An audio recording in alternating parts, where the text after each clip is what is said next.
तो बच्चों कैसे हैं आप लोग। तो बच्चों हम लोग बात कर रहे थे mathematics by M L Agarwal और चैप्टर चल रहा था हमारा इंटीग्रेशन। तो बच्चों लास्ट वीडियो में हमने इसके इंट्रोडक्शन के बारे में पढ़ा था और हमने जाने थे कुछ इसके क्या फॉर्मूले, कुछ बेसिक इंटीग्रल्स हमने पढ़े थे। अब उन्हीं फॉर्मूले के बेसिस पे हम लोग क्या करते हैं, अपनी एक नई एक्सरसाइज क्या करते हैं, स्टार्ट करते हैं। तो बच्चों हमारा फर्स्ट क्वेश्चन है हमारा integration of sine x into sec square x. Start करते हैं बच्चों। Sine x sec square x का लिख सकते हैं 1 upon cos square x d x. बच्चों साइन अपॉन कॉस कितना होगा, tan x into 1 by cos कितना, सेक एक्स।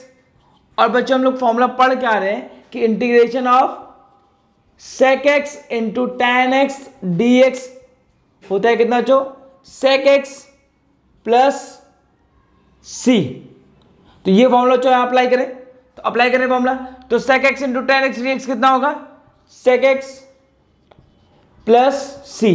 और ये हो गया बच्चा आपका फाइनल आंसर। ठीक, तो मूव करते हैं नेक्स्ट क्वेश्चन की ओर। नेक्स्ट क्वेश्चन हमारा integration of 7 to the power x into e की पावर x। अब देखिए यहां पे इसको पहले हम लोग क्या लिखेंगे, 7 इंटू ई की होल पावर x dx। अब बच्चों हमने फॉर्मूला पढ़ रखा है, क्या फॉर्मूला तुम्हारा, a की पावर x dx।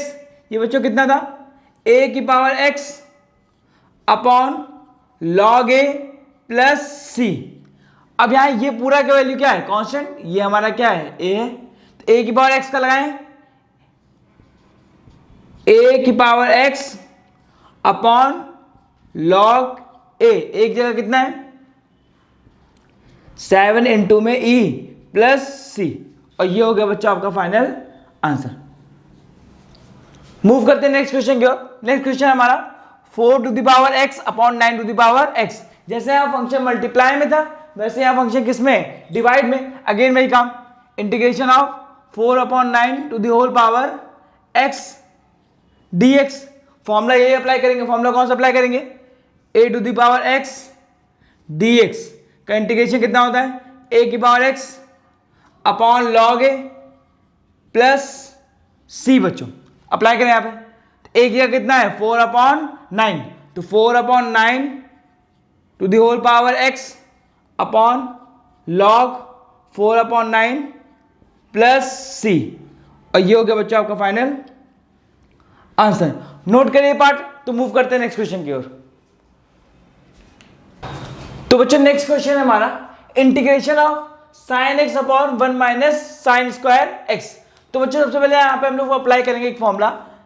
हमको पता है कि 1 माइनस साइन स्क्वायर एक्स बच्चों कितना होता है, कॉस स्क्वायर एक्स। तो ये फॉर्मूला सबसे पहले अप्लाई करें यहां पे। तो जैसे आप अप्लाई करेंगे तो फंक्शन क्या हो जाएगा, sine x upon 1 minus sine square x कितना होगा, कॉस स्क्वायर एक्स dx। और बच्चों अभी देखो ये सेम क्वेश्चन अभी हमने सॉल्व किया था, इसको क्या लिखेंगे, sine x upon cos x into 1 upon cos x. इस कॉस स्क्वायर एक्स को हमने ब्रेक कर लिया, cos x into cos x. इससे फायदा क्या हुआ, sine x upon cos x बच्चों कितना हो जाएगा, tan x into 1 by cos x कितना होगा, सेक एक्स। और फॉर्मूला में पता है कि integration of sec x into tan x dx ये कितना होता है बच्चों, sec x प्लस c।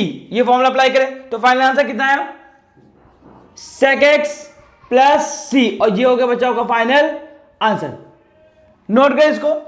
अब मूव करते हैं हमारे नेक्स्ट क्वेश्चन की तरफ। तो बच्चों नेक्स्ट क्वेश्चन हमारा integration of cos 2x plus 2 sin square x upon cos square x। सबसे पहले हम लोग अप्लाई करेंगे फॉर्मूला बच्चों cos 2x का। तो cos 2x का फॉर्मूला होता है बच्चों 1 माइनस 2 साइन स्क्वायर x। तो अप्लाई करें यहां पे, तो फंक्शन क्या हो जाएगा, 1 minus 2 sine square x plus 2 sine square x upon cos square x। हुआ क्या बच्चों, इससे माइनस 2 साइन स्क्वायर x और plus 2 sine square x cancel out हो गया। अब 1 upon cos square x dx और 1/cos स्क्वायर एक्स कितना होगा बच्चों, सेक स्क्वायर एक्स dx।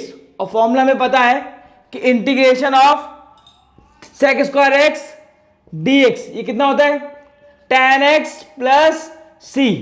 ये फॉर्मूला अप्लाई करें यहां पे तो फाइनल आंसर कितना है हमारा, tan x प्लस सी। ये हो गया बच्चों आपका फाइनल आंसर, नोट कर ले इसको। तो बच्चों नेक्स्ट क्वेश्चन है हमारा integration of under root 1/2 times of 1 plus cos 2x। Again देखें हम cos 2x का वो फॉर्मूला लगाएंगे जिससे 1 क्या हो जाएगा, एलिमिनेट हो जाए। ठीक, तो हमको पता है वो कौन सा फॉर्मूला होता है, cos 2x equals to 2 cos square x minus 1। Apply करें तो फंक्शन क्या हो जाएगा हमारा, integration of 1/2 times of 1 plus cos 2x का कितना पुट करेंगे, 2 cos square x minus 1 dx। हुआ कैसे, ये पॉजिटिव का 1 और निगेटिव का 1 क्या होगा बच्चों, कैंसिल आउट। तो integration of 1/2 times of 2 cos square x dx, 2 से 2 क्या हो गया cancel, integration of cos square x dx, इस अंडर रूट से स्क्वायर क्या हो गया बच्चों, कैंसिल आउट। तो फाइनल क्या बचा, integration of cos x dx। और फॉर्मूला में पता है कि integration of cos x dx कितना होता है बच्चों, sin x प्लस c। तो अप्लाई करें फॉर्मूला तो फाइनल आंसर कितना आया, sin x प्लस c। और ये हो गया बच्चों इस क्वेश्चन का आपका फाइनल आंसर, नोट करें। नेक्स्ट क्वेश्चन की तरफ मूव ऑन करते हैं। नेक्स्ट क्वेश्चन है हमारा integration of e to the power 2 log x into e की पावर -3 dx। ठीक, इससे पहले इस क्वेश्चन को प्रोसीड करें हम लोग एक फॉर्मूला समझ लेते हैं। एक फॉर्मूला होता है बच्चों हमारा log m to the power n, ये होता है n इंटू में log m। तो यहां अगर देखें फंक्शन ले रखा है हमारा e to the power 2 log x, तो n log m, तो इसको क्या लिख सकते हैं, e to the power log x square. देखिए ये n था, n log m, इसको लिख दिया log m to the power n, मतलब log m to the power n, मतलब ये जो 2 मल्टीप्लाई में था ये किस में चला गया, x की पावर में, इंटू x की पावर -3 dx। और बच्चों हमेशा e और log क्या हो जाएगा, एलिमिनेट हो जाएगा। तो बचेगा कितना, x स्क्वायर इंटू एक्स की पावर -3 dx। और बेसिक से हमें एक फॉर्मूला और पता है कि जब बेस सेम होते हैं और मल्टीप्लाई में होते हैं दो टर्म्स तो उनकी पावर्स आपस में क्या हो जाती हैं, ऐड हो जाती हैं। तो यहां पे भी वही करेंगे। तो यहाँ x की पावर 2 है, यहाँ x की पावर -3 है, तो कितना हो जाएगा, x की पावर 2 प्लस -3 dx। तो 2 - 3 कितना होगा बच्चों, -1, मतलब x की पावर -1 dx। इसको लिख सकते हैं 1/x dx। और 1/x का इंटीग्रल हम लोग ऑलरेडी पढ़ चुके हैं, कितना होता है 1/x dx, कितना होता है बच्चों, log x plus c। Apply करते हैं यहां पे तो फाइनल आंसर कितना आया, log x प्लस c। और ये हो गया बच्चों इस क्वेश्चन का फाइनल आंसर। नोट कर ले दोनों पार्ट। तो नेक्स्ट क्वेश्चन की तरफ मूव ऑन करते हैं।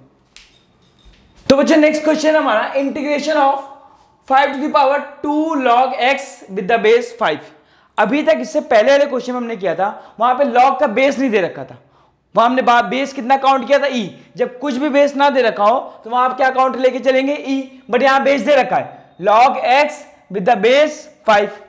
अब देखो इस क्वेश्चन को पढ़ने से पहले छोटा सा कंसेप्ट उसको समझते हैं। इससे पहले वाले क्वेश्चन में मैंने आपको बताया था जैसे मान लो e की पावर है log और कुछ fx का फंक्शन है, कुछ फंक्शन है, तो मैंने आपको क्या बताया था कि e और log क्या हो जाएगा, एलिमिनेट हो जाएगा और क्या बचेगा, हमारा फंक्शन बचेगा। क्यों हो रहा था, क्योंकि यहां पे log का जो बेस था वो क्या काउंट कर रहे थे हम लोग, e।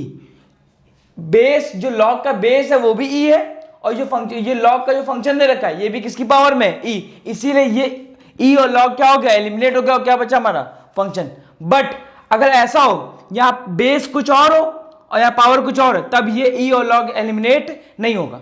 जिसकी पावर में होना चाहिए फंक्शन, जैसे ई की पावर में, तो लॉग का जो बेस होना चाहिए वो भी किस में होना चाहिए, ई में ही होना चाहिए, तभी ये ई और लॉग एलिमिनेट होगा, अदरवाइज ई और लॉग एलिमिनेट नहीं होगा। ठीक बच्चों, और एक फॉर्मूला और पढ़ा था, log m to the power n, ये कितना आया था, n इंटू में लॉग m। सबसे पहले ये फॉर्मूला अप्लाई करें, कितना आएगा बच्चों, integration of 5 to the power log x square with the base 5। ये पावर जो मल्टीप्लाई में थी, ये जो 2 जो मल्टीप्लाई में था, ये x की किस में चला गया, पावर।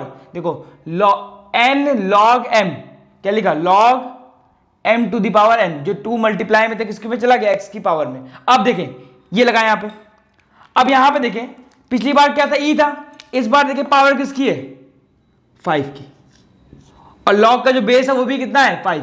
अगेन क्या होगा, कैंसिल हो जाएगा, क्या बचेगा हमारा फंक्शन, तो यहां कितना बचा, इंटीग्रेशन ऑफ x की पावर 2 dx, और मैं फॉर्मूला पता है क्या, x की पावर n का इंटीग्रेशन कितना होता है बच्चों, x की power n plus 1 upon n plus 1 plus c, और यहां पे n के लिए कितनी दिख रही है, 2, तो अप्लाई करें, x की power 2 plus 1 upon 2 plus 1 plus c। तो बच्चों फाइनल आंसर कितना है, x to the power 3 upon 3 plus c, और ये हो गया बच्चों आपका फाइनल आंसर। तो नोट कर ले इसको। देखो बच्चों नेक्स्ट क्वेश्चन के मूव ऑन करते हैं।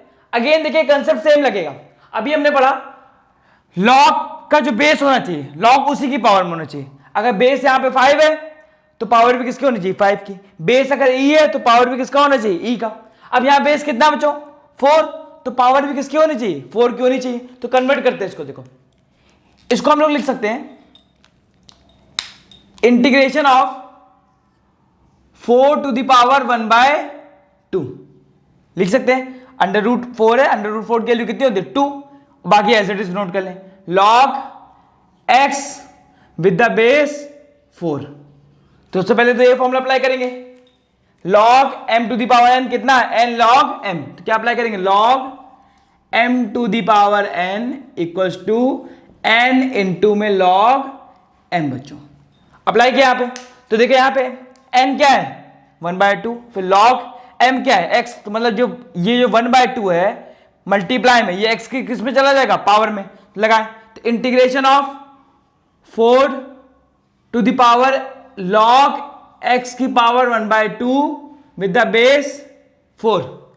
अगेन देखें तो यहां पे अप्लाई क्या करेंगे, अब देखिए फॉर्मूला क्या है, 4 टू द पावर log, और x का फंक्शन है कोई, बेस भी किसमें है, 4 में, तो बचेगा क्या, खाली फंक्शन। खाली ध्यान इतना रखना है कि log का जो बेस है वही अगर पावर में भी है तभी log और वो पावर कैंसिल होगा और खाली बच जाएगा हमारा क्या, फंक्शन। अगर यहाँ पे पावर कुछ और है, मतलब यहाँ पे वैल्यू कुछ और है, बेस कुछ और है, तब ये एलिमिनेट नहीं होगा। तो यहाँ पे क्या आया, x का फंक्शन कितना बचा, x to the power 1/2 dx। Again formula क्या अप्लाई करेंगे, x की पावर n का, x की पावर n dx कितना होता है बच्चों, x की power n plus 1 upon n plus 1 plus c। तो यहाँ n की कितना दिख रहा है बच्चों, 1/2। अप्लाई करें तो x की पावर कितना है, x की power 1/2 plus 1 upon 1/2 plus 1 plus c। 1/2 plus 1 कितना होगा बच्चों, 3/2।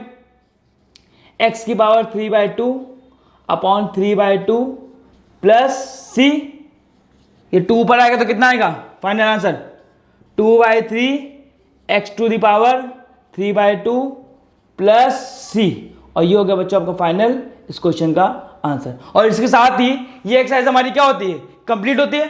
तो नोट डाउन कर ले और मिलते हैं हमारे नेक्स्ट एक्सरसाइज में।